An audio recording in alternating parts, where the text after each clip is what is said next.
Welcome back to the Ozone Football Podcast. Rob Ogden and Tony Gerdeman here as always.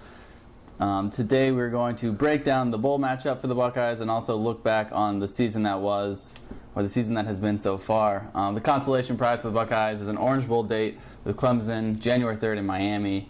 Although Urban Meyer is trying to convince everybody that it's not a consolation prize. Right. He said yesterday that the mood immediately shifted in Columbus once they got the invite from the Orange Bowl.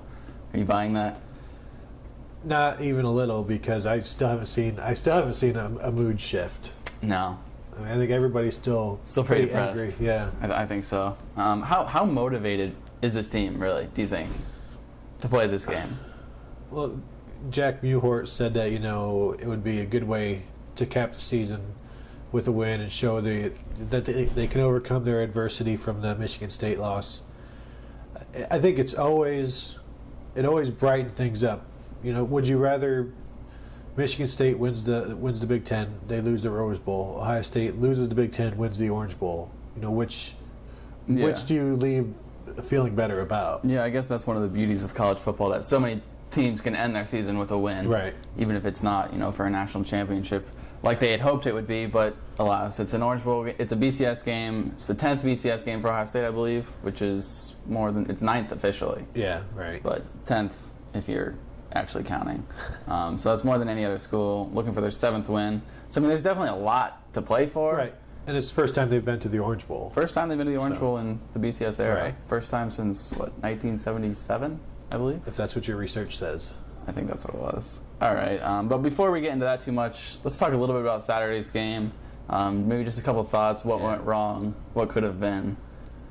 Well, I don't think I'm alone in saying that more Carlos Hyde equals a win, right?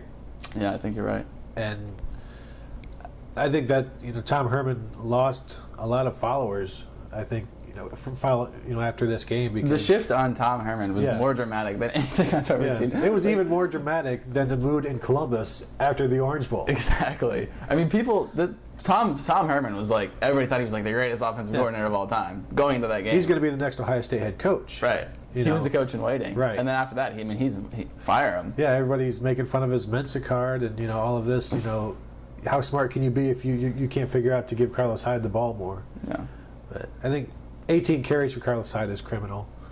Yeah, because he had almost 30 in the Michigan game the week before, and they leaned on him there, and he came through for him. And even, the dude's been stopped for loss, once or twice all season? Right, I think twice. And in that game, he was averaging, almost 7 yards a carry? Yep, and his shortest carry of the day against Michigan State, I think it was 2 yards. Yeah. And I think he only had 1 or 2 of those. And he had a 3-yarder, and everything else was, 7, 10, 15. No, I agree. What did he finish in that game? 18 carries for 118, 6.6 yards per carry. Yeah, that's just specifically that 4th and 2. That's the one you really scratch your head about, that they didn't put the ball in his hands.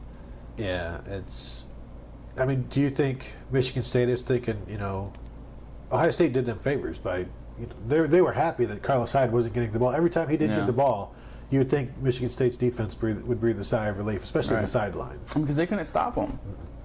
No. Even when they stopped him, he would still fight for 3 or 4 extra yards and finish with 6 or 7. Right. So after the game, Meyer said, they called that play because they wanted to put the ball in the hands of their best player. Yeah. But are we convinced that they did that? Right. No. Especially running wide like that to the short side. They ran wide to the field side earlier, got a touchdown on it with Braxton, but with 2 yards, considering that was Hyde's shortest carry of the day, you got to figure the math and the possibilities. If you just give Hyde the ball up the middle, he's going to find a way. And you have what Meyer has repeatedly called the best offensive line in the country. Yeah. You have clearly one of the best running backs in the country. Why is that not the decision? Why are you running out wide trying to get a block from the tight end when you've got the best line in the country? Exactly. Use them. Yeah. Yeah, there's a lot that you can look back on. What about the defense? The secondary, did they make any changes from the Michigan game? Because it didn't look like it. No, I don't. What did they do in practice for the week between the Michigan game and the title game? I think they were hoping that Connor Cook wouldn't be accurate. Yeah. I think that was their hope, and they've got to get rid of that hope. Yeah. They've got to do something, because simply hoping for an inaccurate quarterback isn't going to work anymore, especially not what's coming. Yeah, I mean, he had 324 of 40 for 304 yards, completed 60% of his balls, 3 touchdowns. I mean, he looked like, I don't know. I mean, he looked like an all-star quarterback out there against And it wasn't a matter of his receivers making plays. They were just simply, wide open past the defense. And, I mean, it was pretty surprising and unreal, except we've seen it before. Yeah, I mean, he didn't have a 300-yard game before that game. I mean, the week before, he had 143 yards against Minnesota. Yeah, I had somebody email me yesterday asking for me to research how many quarterbacks have had their career days against Ohio State over the last 3 years. I think I might have to do that because I'm assuming Cook isn't the only one. That's a good question. I mean, because the week before, Gardner had... Yeah. If he hadn't played Indiana this year, that would have been his career day. And then, I mean, if you think about even some of the other games, Shieldhouse had quite a day against them. Jared Goff of Cal had quite a day. Trying to think if anybody else. Maybe, I don't know, but and that's you're right just about this that. year alone. Yeah. And you had this story this week about if Ohio State gives up 3 or more points to Clemson, that'll be 3rd straight year they've allowed 20 points per game, first time ever in Ohio State history. So it's pretty remarkable. Yeah, and I think offense is different nowadays. There's more scoring, but still, it's pretty. It's a distinct statistic. That 20 points per game for 3 straight years, that's not Ohio State defense. Right. Even with a high-scoring college football that we have now, I mean, other teams aren't doing it.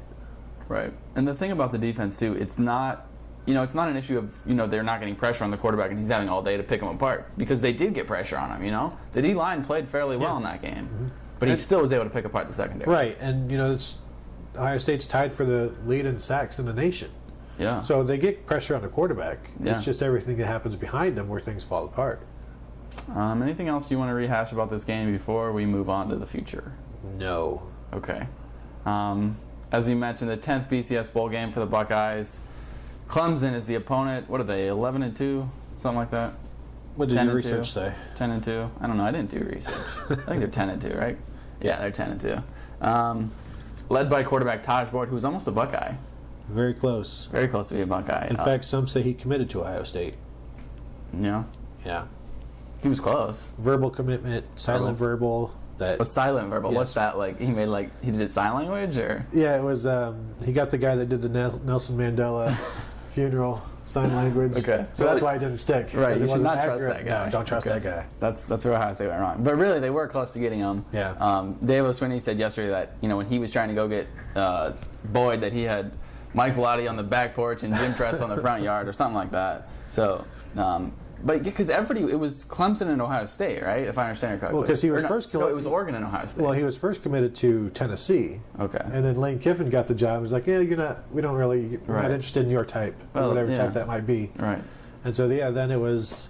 It was Oregon and Ohio State that it was coming down to, and then Clemson came out of nowhere. Right. If I understand it correctly. But anyway, you look at the 2 quarterbacks that Ohio State has missed out on recently. You got Boyd and you got Jameis Winston. Yeah. Who is some will say if Jim Tressel was still a coach, Winston would be the quarterback.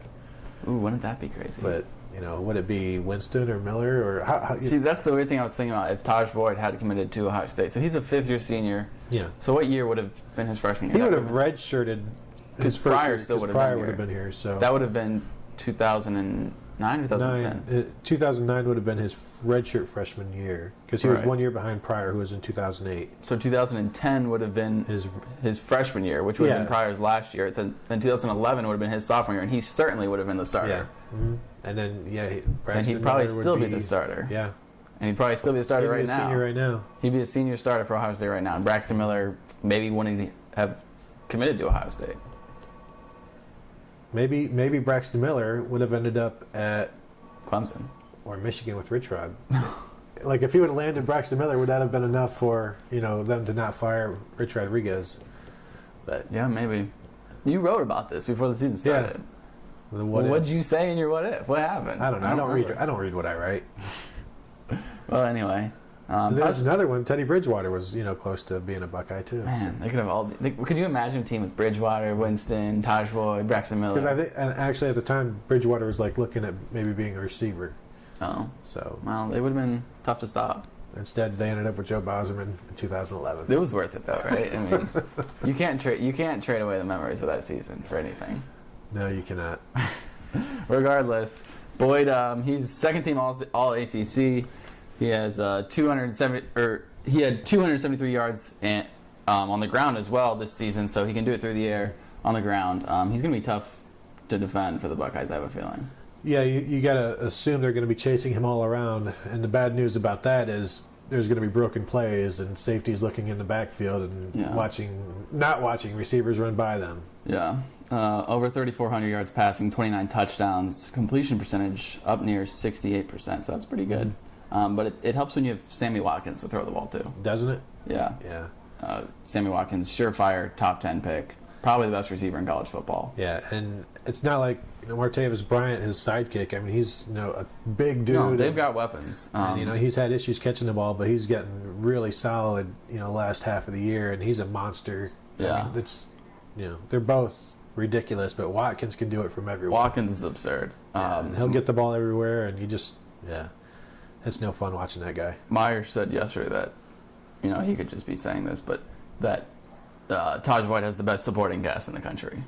But I mean, that's what coaches say when the coach is sitting right next to him. So especially an former assistant under Lou Holtz, you're going to talk up every opponent as much as you can. Right, but he does have a good supporting cast.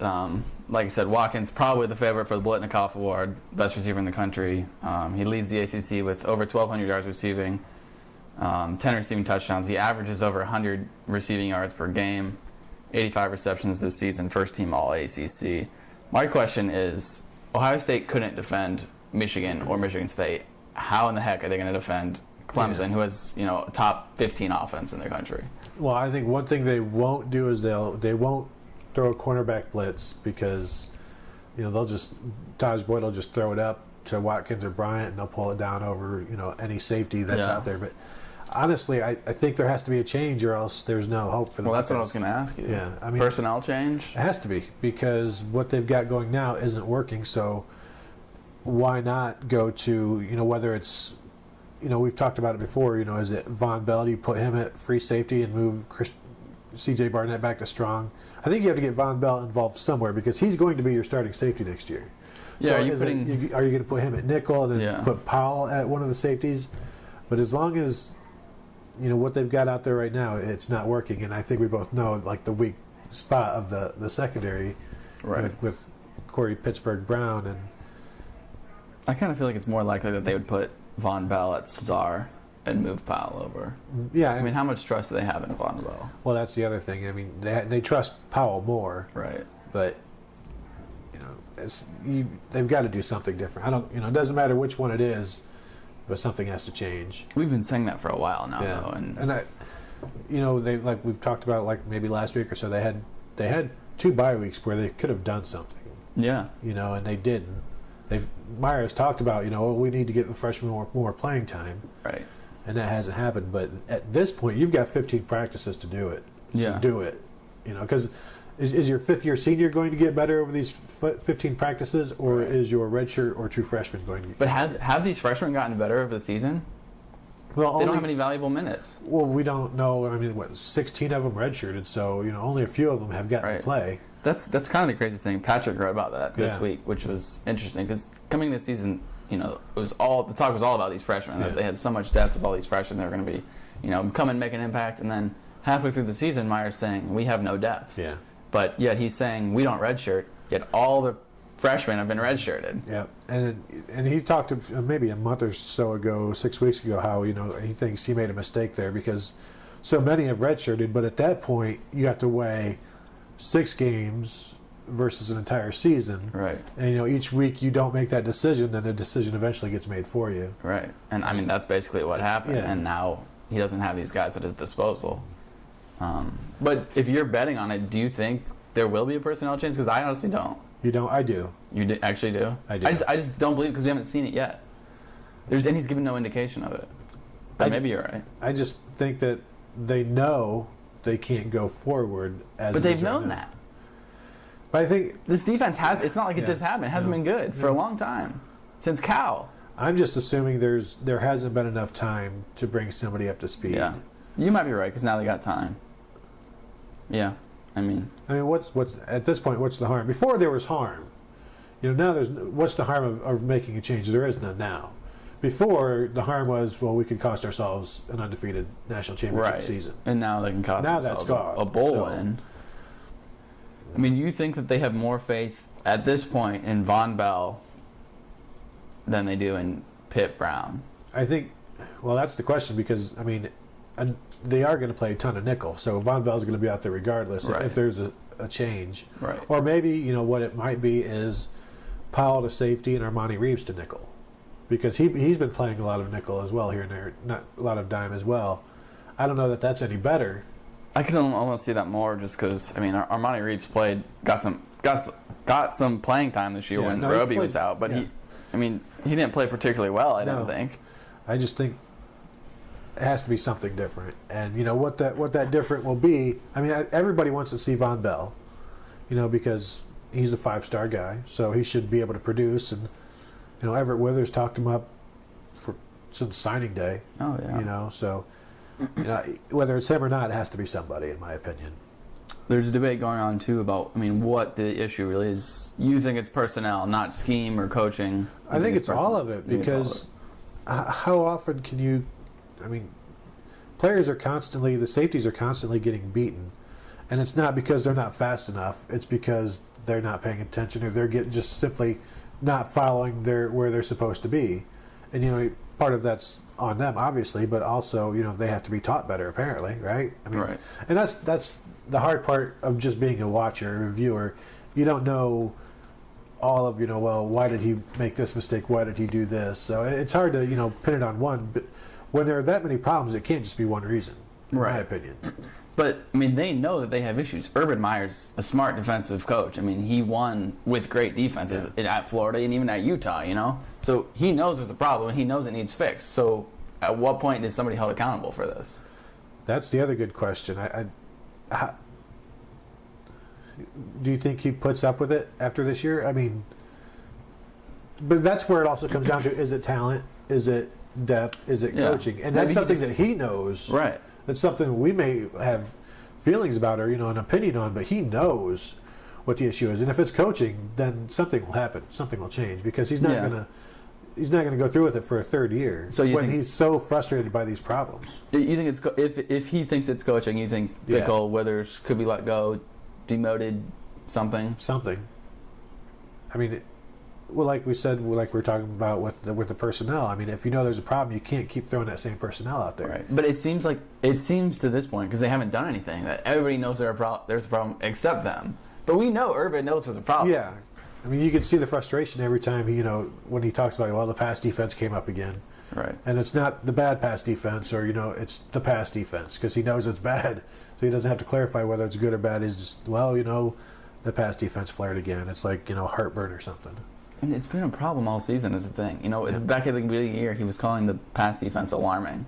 Yeah, and that was supposed to be the strength coming into this season. I know, on defense, the secondary. But then, I think it was the Purdue game, he said, well, they made a big step. It went from alarming to not a strength, but, whatever he said. Of course, that was a freshman quarterback that they were playing. That was playing Purdue. Yeah. So I don't know where they thought it was all season, if they recognized the issue. I'm sure they had to have. He did it at the beginning of the year. I don't know if he thought it went away. I can't believe that he, didn't realize there was a problem. But it's just remarkable that nothing changed from Michigan to Michigan State. And I saw some people mentioning maybe this is why Dontre Wilson looks so great in practice because he's going against Ohio State's pass defense. That's good. I think there's some validity to that, and Jordan Hall as well. And Jordan Hall did look good this year when he played, but I think maybe that's why the Evan Spencer stuff in the preseason. Evan Spencer looks great. Exactly. Everybody looks so great, and that now. Even Braxton. Remember, Braxton looked great. His arm, he was so much better of a passer. Was that it? It was just the secondary was that bad. I think that's some of it, right? It could have been.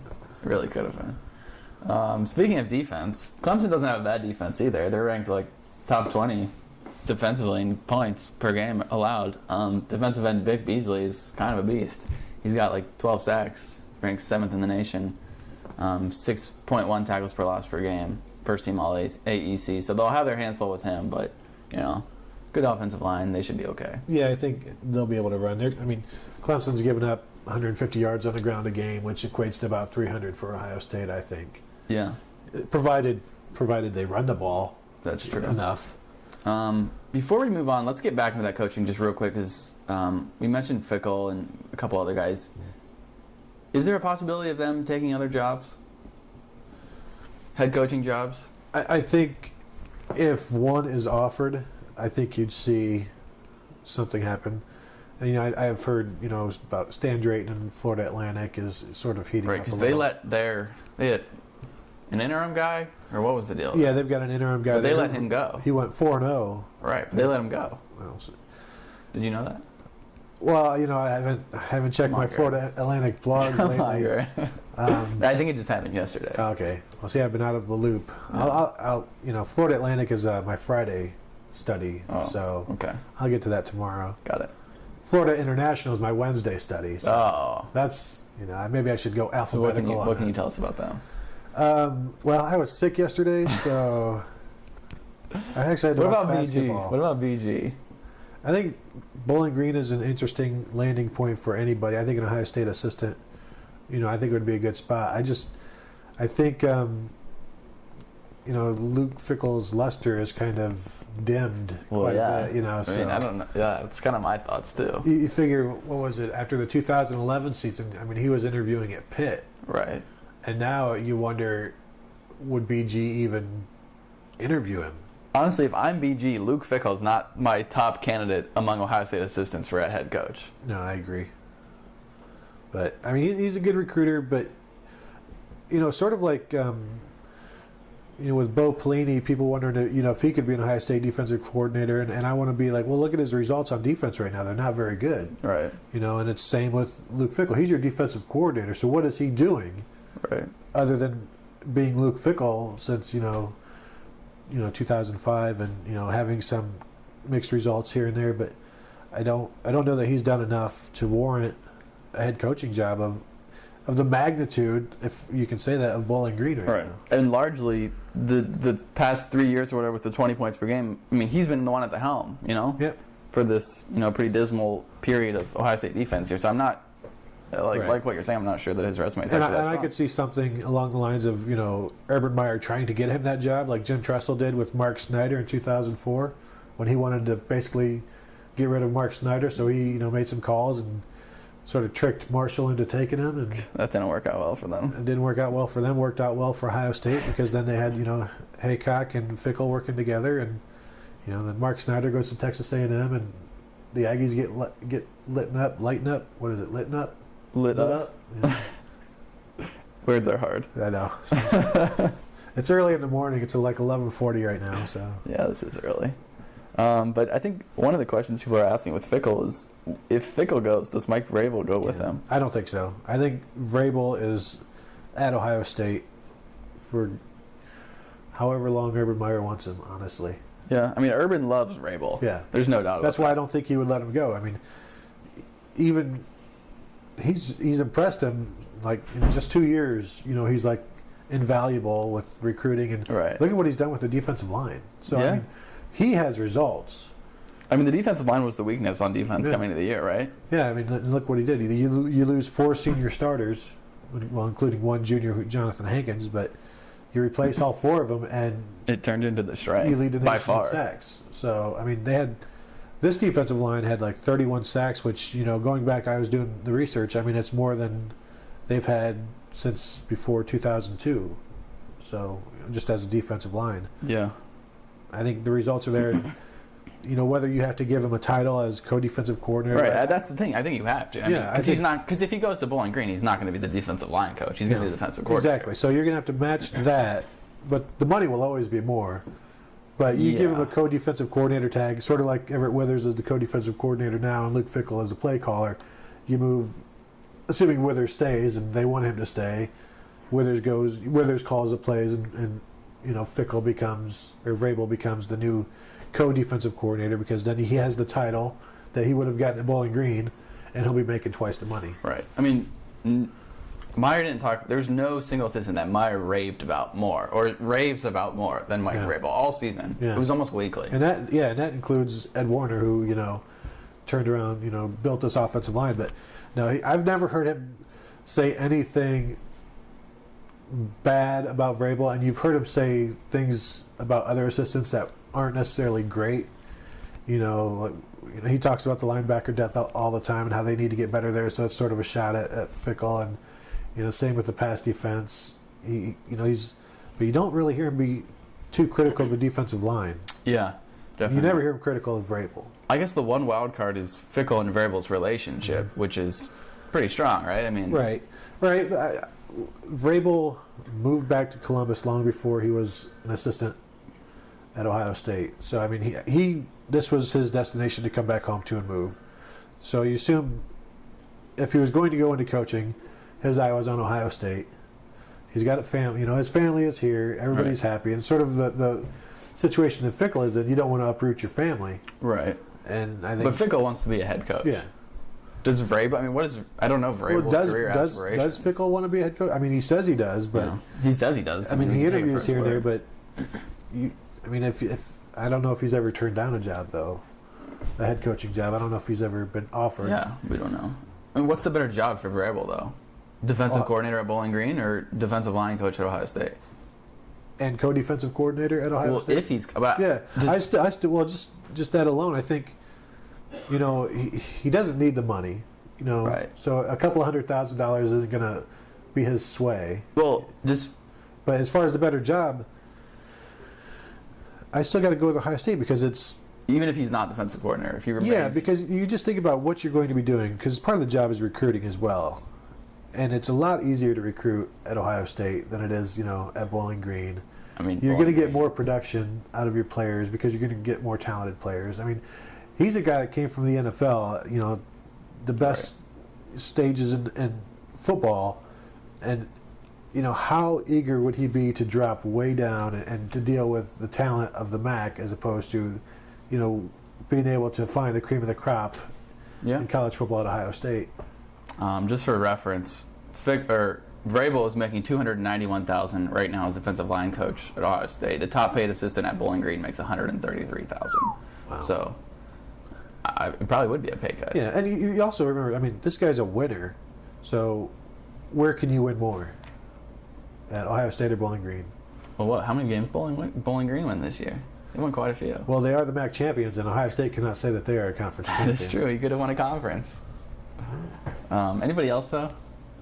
I think I don't see a job out there right now for Tom Herman. Yeah, because he's the guy we talked about. He's eventually going to be a head coach. I think next year, if he doesn't leave this year, and I don't know where he would go this year, I think next year he'll find a place. Yeah, is there a knee-jerk reaction with him though after this game? Because I remember a few weeks ago you were saying you thought he could get a BCS job. I still think he can. Okay. But I've always said it would be after next year. Oh, okay. So I think he could get a MAC level job this year. There aren't that many out there though right now, are there? Well, there's going to be because I'm trying to think.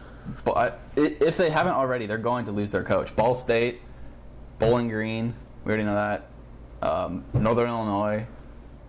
Do you think they're all going to find better jobs? They do Northern Illinois turns over its coach every 2 years because somebody offers it.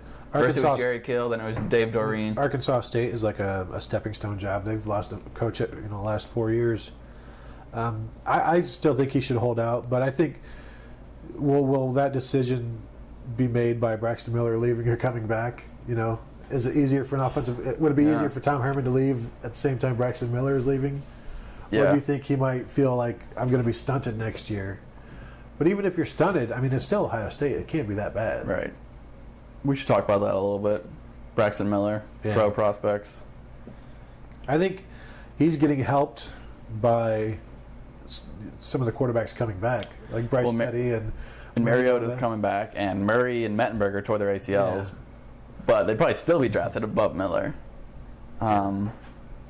I don't know if you read my story, but I did. Okay. Yeah. It sounds. We knew that Braxton. We're not quite sure where he would go. Probably. There were 11 quarterbacks drafted last year, and right now he's ranked about 11th or 12th at the quarterback position by most experts. In 2011, Greg McElroy was the 12th quarterback taken, and he was taken in the 7th round. He was the last quarterback taken. So I don't know if is Braxton, would he be drafted? Yeah, he would be drafted. Just based on his athletic ability? Well, he's also been productive. Greg McElroy was pretty productive. He was drafted, though, right? Yeah, in the 7th round. He was the very last quarterback taken. Well, you asked if he would be drafted. Yeah, okay. But I mean, if you're 7th round, there's no guaranteed money in that, I don't think.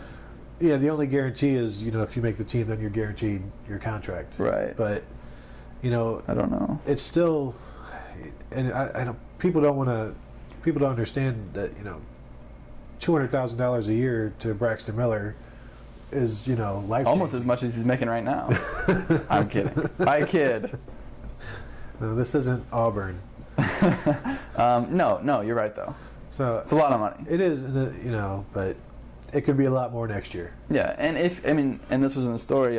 Rob Rang of CBSSports.com. He's the one who said this, that if Braxton Miller comes out now, he's what Terrell Pryor was 2 years ago. He's a project, and yeah. That's Terrell not, Pryor was a 3rd round draft pick in the supplemental draft. In the supplemental draft, and it was by the Raiders. That doesn't count. Well, the Raiders are still going to be looking for a quarterback, right? Again, the Raiders took Darius Hayward-Bay with like the 3rd overall pick or something.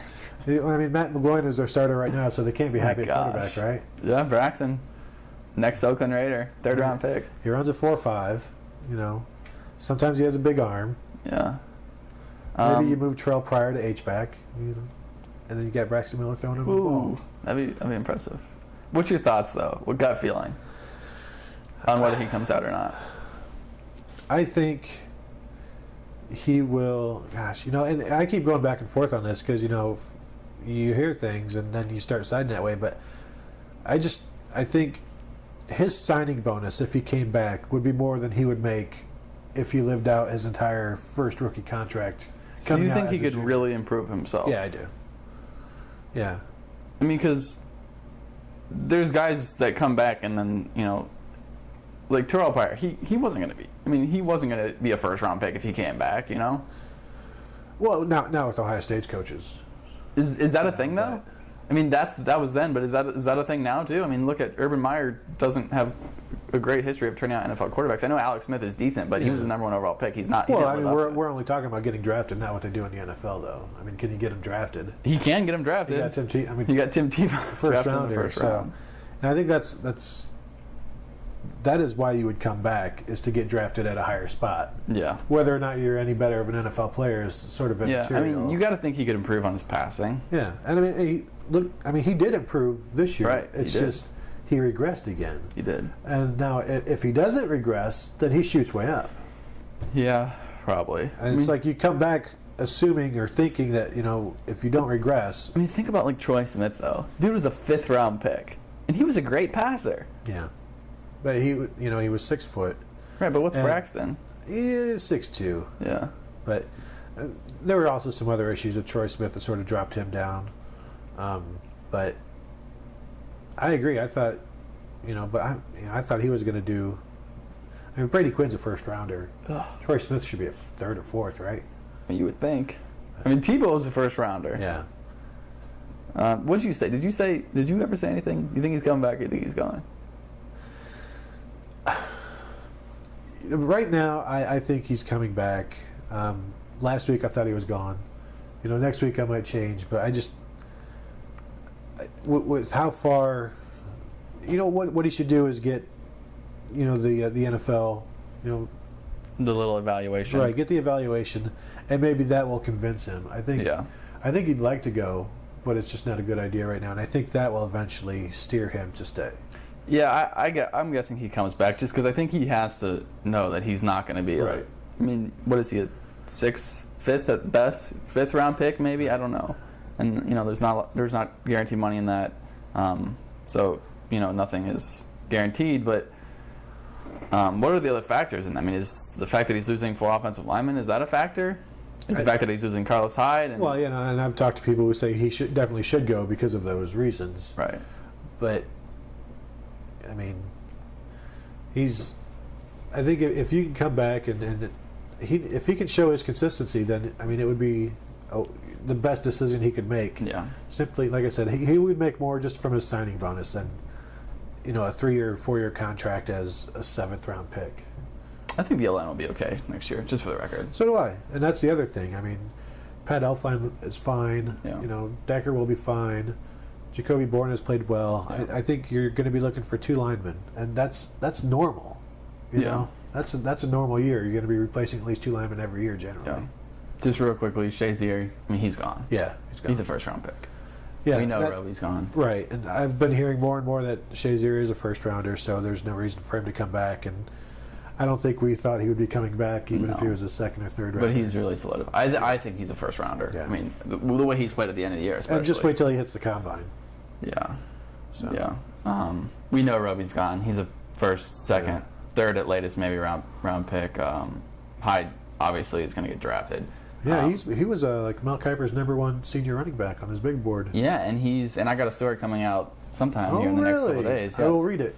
Thank you. Carlos Hyde, actually one of the biggest risers from going from undrafted or undraftable at the beginning of the season to now one of the top at his position. So stay tuned for that story. Moving on, before the season I did over-unders, and I actually did remarkably well on these, so I'm going to brag a little bit. So I'm going to go through these and just tell you how well I did. And Do we have time for this? Do we have time? Yeah, we got time. Okay. Wait, you don't think we have time? No. All right, we can do this. Just real quick. Over under 500 yards from scrimmage for Dontre Wilson. I said under. He finished with 441, so I was right. That's pretty good. Over under 65% completion percentage for Miller. I said under. It was 63.2%, so I was correct again. Over under 3,310 yards Wait, hold from on. scrimmage. How many of those were just simply spiking the ball? I mean, we should probably go back and check, because that might be like 65.1 if you take away the spikes. I think I've cleared that enough. Under the 3,310 yards from scrimmage, I was correct again. Although the 3 games helped. Yeah. I don't think he would have got there anyway. What did he average? He had 28.93. So you multiply that by what, 14? And you're coming up with almost 4,000 yards. Wait, what are you multiplying? Oh, was this regular season you're Yeah. talking about? Oh, okay. What are you talking? Oh, you're talking about 14 games. Yeah. No, we're talking about regular season. I think he would have beat that. 60 receptions for Philly Brown. I said under. I was correct once again. He had 55. I was incorrect, barely, on Drew Basil. I said 10 field goals. I said under. He had 9. So that's my Wait, you said downfall. under? No, I said over. Okay. I'm sorry. I misspoke. I said over. He had 9. So I was wrong. Yeah, you were way off on that one. Tackles for Shazier, 115. I said over. He had 134. This one I was wrong on defense. 30 sacks, which is what they had last year. So I said under. Right. Because they lost. Makes sense, everybody. right? They had 40. Yeah. I mean, come on. So I was way wrong on that one. So you can have that. Combined interceptions for Bradley Roby, Christian Bryant, and C.J. Barnett. 4.5. I said over, and I actually got that, even though Christian Bryant missed half the season. Did you get it with C.J. Barnett's interception against Michigan State? No, because they had. No, he finished with what? 3? He had 3. He had 2 in the regular season, and Roby had 3 in the regular season. So that's 5, and Bryant had 1. That's 6. So I'm way over. 22 points against per game for the defense. I said under. It was 21.3, so I was correct. And 5 games started by Curtis Grant. I said over, and barely got that one. Not because he was bad, though. No, that's true. So, yeah. Do you want to talk Pretty good. about any of these other predictions that you made wrong? I don't know that there are any predictions that I was wrong on. Yeah, about the leading rusher being Braxton Miller, and do you want to own up to that or not? I won't make you. Well, we go back and look at our preseason predictions, and what I said was that Braxton Miller would be the only consistent runner, getting touches every week, and that he would probably lead the team in rushing with around 800 yards. I don't know that I was wrong. You were wrong, but I was wrong as well, so I won't harp on it too much. But we were right about... What were we right about? Well, we were right about the Offensive Player of the Year. Yeah, that was easy. Defensive Player of the Year we were right about. Yeah. We didn't say Adolphus Washington, so we were right. A couple people did. Patrick Murphy said Adolphus Washington. He wrote a lot Terrible about pick. it. Yeah, it's just inexcusable. I mean, he started a few games. I mean, how can he? Who picks a backup defensive lineman? Yeah, that's bad. And maybe he met for surprising Player of the Year. You know? But even then, Yeah, because he would have been wrong. yeah, he'd been wrong about that one. Yeah. Maybe he meant like least defensive Player of the Year. He just read it wrong. That's what it was. Especially since you wrote it. So. We actually did okay on these, but I'm not going to go through them. We can go to most improved player of the year. Oh, never mind. Patrick got that one right. So I said Evan Spencer because that's what Urban Meyer said before the season, but I was lied to, so I'm holding him accountable for that. Yeah. You got that one right. You I said Michael Bennett. And that's probably, is there anybody else that could, most improved player? I mean, Braxton was improved, but he still, that Hyde was improved, but he was still pretty good last year. I think it's Michael Bennett, considering Bennett. how little he was able to do last year. Yeah, I think it has to be Bennett. What about most surprising player? Why is that one so funny? Well, you had Michael Hill. Oh, that was bad. I had Curtis Grant. Okay, Michael Hill got hurt, dude. He was bound for a great season. He had a great camp. Hey, I mean, Joey Bosa broke into the starting lineup, so Michael Hill could have as well. Joey Bosa, okay, everybody could have said Joey Bosa, but he was too easy at the time. Like, he was like the, Everybody could have, but nobody did. No, we did. It was too easy because he was a 5-star D lineman coming in like, oh, Joey Bosa, obviously. I'm going to go a little off the radar. I go Michael Hill. No, it didn't work out. I went with Curtis Grant. That kind of worked out. Yeah. Brandon went with Jordan Hall. Nah, that didn't work out. Most surprisingly, like, missing. Yeah. John went with Marcus Hall. That's pretty good, but he's the second. I was surprised when he flipped the double bird.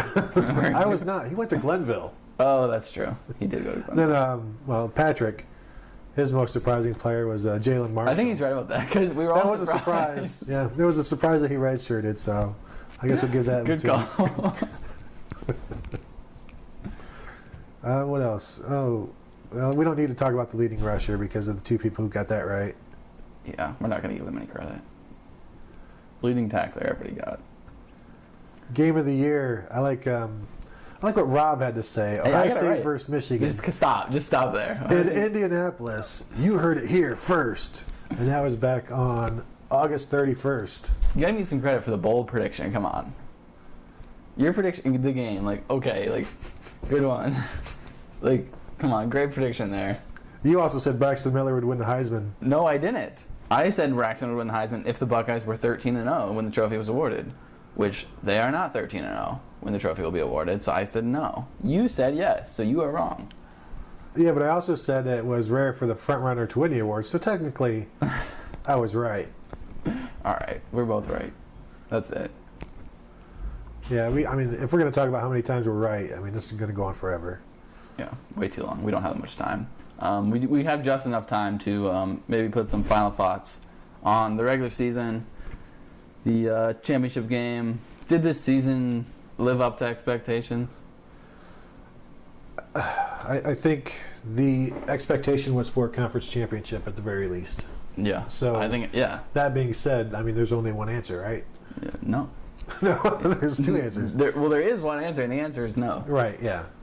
And it's too bad that you go 12-0 and you get a win over Michigan in Ann Arbor, and then the season is viewed as a disappointment. But that's sort of where college football is right now. Yeah. The conference championship games. Yeah, I completely agree. To not win a Big Ten championship. When we were coming to the season, we were like, is there anybody in this league that can compete with Ohio State? Yeah. And then, to not win it, to go 12-0 and then not win the Big Ten title was just like. Do you think back before there was a conference championship game, if you're 9-2 going into the Michigan game and you win Michigan, you're 10-2 heading to the bowl game, you've got to win over Michigan, you're thrilled, things are good, you probably have a share of a Big Ten title. Yeah. And now, you finish the regular season 12-1, then you lose in a Big Ten championship game, and what do you have to show for it other than another Leaders Division trophy? Which I think you probably put that next to the Yellow Buck, right? Yeah. You don't put that out there with the Lombardis and maybe the you put the Heismans. Yellowback on top of the Leaders trophy. Yeah, that's in the little lobby there. Yeah, exactly. Not out in the trophy room. They don't show that to the recruits. Right. But even if they win the Orange Bowl, it's a BCS win. When they beat Notre Dame in the Fiesta Bowl and they beat Kansas State or in those Fiesta Bowl years and they beat Oregon in the Rose Bowl, those seasons were seen as successes, right? Yeah, I agree. If winning the Orange Bowl makes it a success. You think? Yeah. Because that's what the bowl game is supposed to do. It's supposed to put the good or the bad cap on your season. And if you disregard a win in the Orange Bowl, then you're just being stubborn.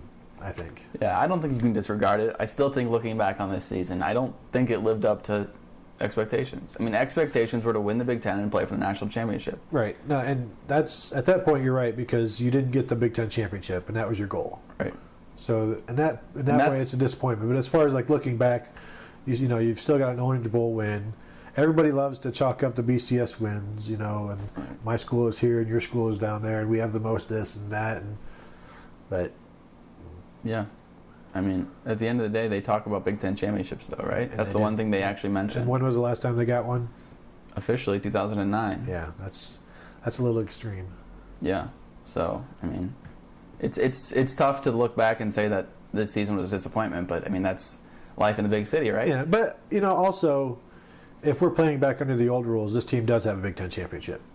Right. You know, so gotta play under the rules. Right. No, and I hear what you're saying. It's just a lot of, maybe if we look at it like a lot of the Big Ten championships that this team has had in the past, when you know they were beaten by the team that they tie, yet they still get a share of the title. Like in 2005 when Penn State beat them, yeah. they still get. Well, they're still Big Ten champs. Right. You know, So, does it mean more now to not get it? I mean, do you get more leeway for not getting it now? What do you mean? Like, you know, yeah, you're supposed to get it, but it's harder now, basically. It is harder. So are you saying is it worth more? Yeah. Maybe. Is it Yeah, more probably. okay not to get it now? You know, is it less disappointing? It's always going to be Still disappointing. Yeah. But I mean, is it more understandable if you don't get it now? Yeah, because it's tougher to get now. Yeah. 'Cause there's only, I mean, before you could have multiple teams get it in the same year. So obviously, when only one team can get it, it's tougher to win. So I'm saying, should the fans' disappointment be less? Should they fans be disappointed? No, because they went 12-1. They were one of the best teams in the country. They're playing in a BCS Bowl, which only 10 teams are playing in BCS Bowl. They shouldn't be disappointing, but that's Ohio State, right? I hate those fans. That's what you get for being an Ohio State fan. That's what you get. You're disappointed if they don't. Yeah. In a year where they should have been in the national, maybe competed for a national championship, and they don't win the Big Ten, you're disappointed. Yeah. Right? Yeah, but like we said at the during the game, you know, this is probably the only way they finished their season with a win was to lose that game. Yeah, I mean, Jameis Winston against that secondary, right? I mean, that would have been ugly. I think the score would already be 17-0 already. Yeah. By Christmas, it might have been 35-0. All right. Anything else you want to add about this season? For the record. No, I think it was a success, but ultimately they didn't get what they wanted.